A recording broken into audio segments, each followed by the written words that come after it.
एक बार बुद्ध एक शव यात्रा को देख रहे थे। 4 लोग शव लेकर जा रहे थे और पीछे पीछे लोग रो रहे थे। शिष्य पूछने लगे, भगवान, हर कोई मृत्यु से इतना डरा हुआ क्यों है? क्या कोई ऐसा है जो मृत्यु से डरता नहीं? बुद्ध ने कहा, हाँ, वह जो जीवन को समझ चुका हो, जो जानता हो कि शरीर नश्वर है पर आत्मा अजर है, जो जानता हो कि यह संसार एक रुकने का स्थान नहीं, एक यात्रा है। एक और शिष्य बोला, भगवान, तो क्या मृत्यु के बाद भी कुछ है?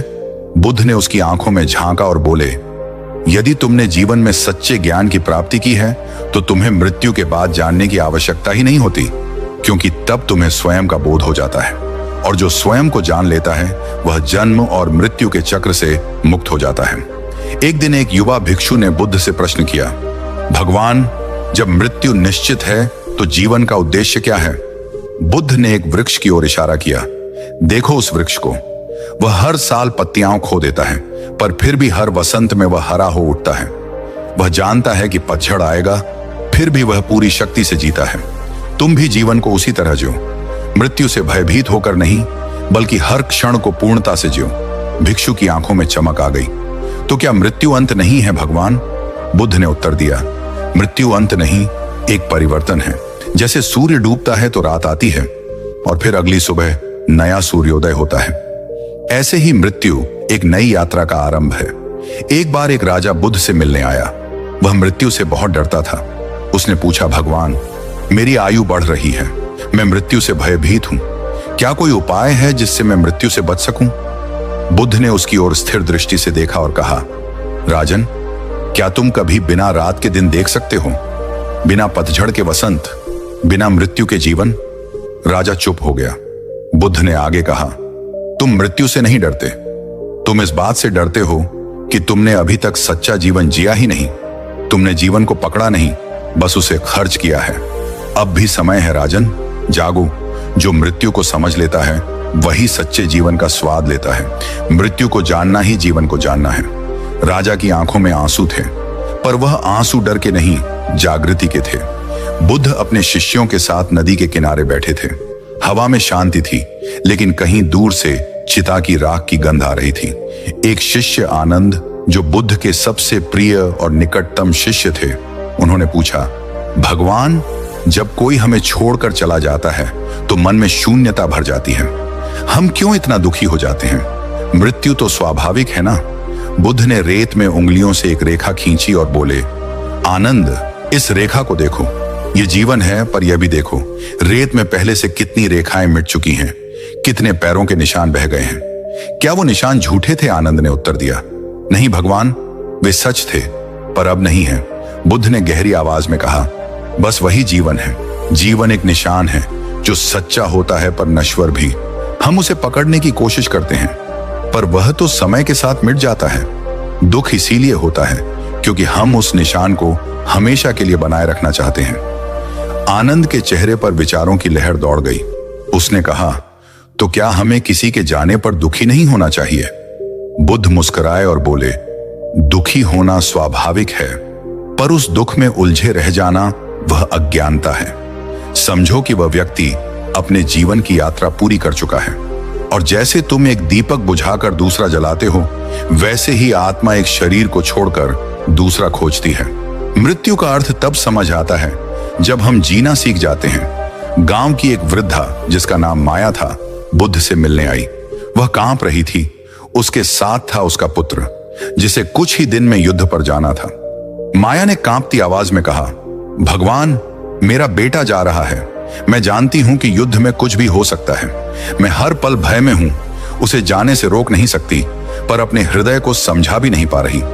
बुद्ध ने उसकी ओर देखा और पुत्र की ओर भी। बुद्ध ने बेटे से पूछा, क्या तुम अपनी मां से प्रेम करते हो? युवक बोला, हां भगवान, मैं अपनी मां से बहुत प्रेम करता हूं। मैं तो उनके प्राणों से भी बढ़कर हूं। बुद्ध ने आगे कहा, और क्या तुम सच में जाना चाहते हो मृत्यु के मुख में? युवक चुप हो गया। फिर उसने धीरे से कहा, भगवान, अगर मेरा कर्म, मेरा धर्म मुझे बुला रहा है तो मैं डर कर पीछे नहीं हट सकता, लेकिन मैं यह भी चाहता हूं कि मेरी मां को शांति मिले। बुद्ध ने मां का हाथ पकड़ा और कहा, माया, प्रेम का अर्थ बांधना नहीं है, बल्कि उड़ान देना है। यदि तुम्हारा पुत्र पूर्णता से जिए, अपने कर्तव्य को समझे, तो मृत्यु से भी वह नहीं हारता।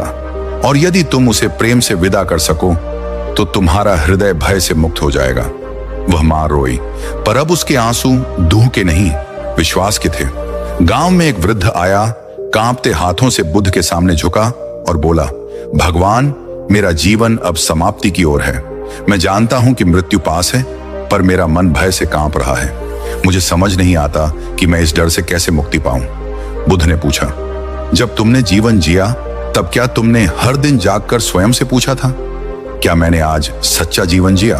वृद्ध ने आंखें नीची कर ली और बोला, नहीं प्रभु, मैं तो बस भागता रहा, नाम, धन, प्रतिष्ठा के पीछे, और आज सब होते हुए भी मैं अकेला हूं। बुद्ध का स्वर धीमा और भावपूर्ण हुआ। बुद्ध ने कहा, जो जीवन को पूरी जागरूकता से नहीं जीता, उसकी मृत्यु भी अधूरी होती है। लेकिन जिसने हर दिन को पूर्णता से जिया, वो मृत्यु से नहीं डरता, वह उसे स्वीकार करता है। जैसे एक योद्धा अपने शस्त्र रखकर विश्राम करता है। आज भी समय है वृद्ध, अपने मन को हल्का करो, अपने अंदर झांको, माफी मांगो, माफ करो और शांत हो जाओ। मृत्यु तब आएगी तो वह पीड़ा नहीं लाएगी, बल्कि शांति दे जाएगी। वृद्ध की आंखों से बहते आंसू अब भय के नहीं थे। वह उठकर गया और शांत होकर ध्यान में बैठ गया। जो जीवन को समझ गया, मृत्यु से पार हो गया। एक दिन एक युवा भिक्षु, जिसका नाम था सारिपुत्र, बुद्ध के पास आया। उसका चेहरा गंभीर था, आंखें प्रश्नों से भरी हुई। उसने कहा, भगवान, कल रात मैंने अपने पुराने मित्र की मृत्यु का समाचार सुना। उसके साथ मेरा गहरा संबंध था। आज मेरा मन विचलित है। मुझे कुछ समझ नहीं आ रहा, क्या मृत्यु वाकई इतनी आसान है? क्या एक दिन सब कुछ ऐसे ही समाप्त हो जाता है? बुद्ध ने उसकी आंखों में देखा और कहा, सारिपुत्र, तुम तैयार हो एक सत्य से सामना करने के लिए? शिष्य ने हां में सिर हिलाया। बुद्ध ने उसे एक स्थान पर ले जाने का आदेश दिया, एक श्मशान भूमि के पास। वहां चिताएं जल रही थीं, राख उड़ रही थी और हवा में मृत्यु की गंध थी। बुद्ध बोले, देखो सारिपुत्र, ये सब लोग जो यहां ले जाए जा रहे हैं, क्या वे जानते थे कि आज उनका अंत होगा? नहीं, उन्होंने भी घर छोड़ा था, किसी काम पर निकले होंगे, कुछ योजनाएं बनाई होंगी, पर मृत्यु उन्हें बुला लाई। शिष्य ने कहा, तो क्या हम कुछ कर नहीं सकते भगवान? क्या यह जीवन बस इसी अंधकार में समाप्त हो जाता है? बुद्ध का उत्तर बहुत शांत था, पर भीतर गूंजता हुआ, नहीं सारिपुत्र, जीवन अंधकार में समाप्त नहीं होता। यदि तुमने उसमें प्रकाश जलाया हो, यदि तुमने जागरूकता, करुणा, प्रेम और सत्य के दीप जलाए हैं, तो मृत्यु अंत नहीं है, वह मोक्ष है। बुद्ध ने आगे कहा, लेकिन अगर तुमने जीवन को बिना समझे बिताया, तो मृत्यु तुम्हें घसीटेगी। भय, पश्चाताप और दुख के दलदल में सारिपुत्र मौन था। उसकी आत्मा में जैसे कुछ टूटकर फिर से जुड़ गया हो। शाम हो रही थी, नर्म सुनहरी रोशनी वृक्षों की शाखाओं पर बिखर रही थी। बुद्ध अपने शिष्यों के साथ एक शांत वन में ध्यान कर रहे थे। तभी एक स्त्री फटे हुए वस्त्रों में बिखरे बालों के साथ दौड़ती हुई आई। उसकी आंखों में आंसू थे और गोद में एक नन्हा बच्चा जो अब जीवित नहीं था। उसने बुद्ध के चरणों में गिरकर रोते हुए कहा, भगवान, मेरे बेटे को जीवन दो, वह मर गया है, पर आप जैसे चमत्कारी पुरुष उसे जरूर जीवित कर सकते हैं। मुझे बताया गया कि आप जीवन और मृत्यु के पार देख सकते हैं। कृपा करके मेरे पुत्र को जीवित कर दो। बुद्ध ने शांत स्वर में गहरे करुणामय भाव से उसकी ओर देखा। बहन, मैं तुम्हारी सहायता करूंगा, लेकिन पहले तुम्हें एक कार्य करना होगा। तुम जाकर किसी ऐसे घर से सरसों का दाना लेकर आओ जहां कभी किसी की मृत्यु ना हुई हो। स्त्री के आंसू थम गए, एक आशा की किरण सी जागी।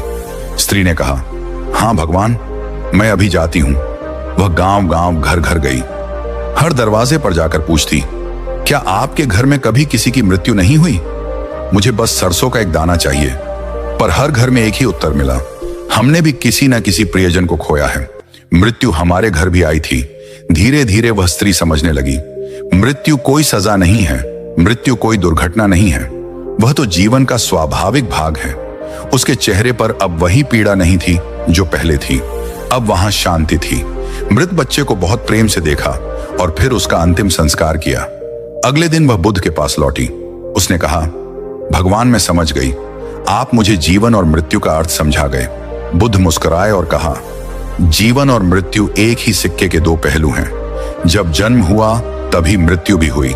जो आया है वह जाएगा, जो गया है वह फिर आएगा। जीवन की यात्रा चलती रहती है।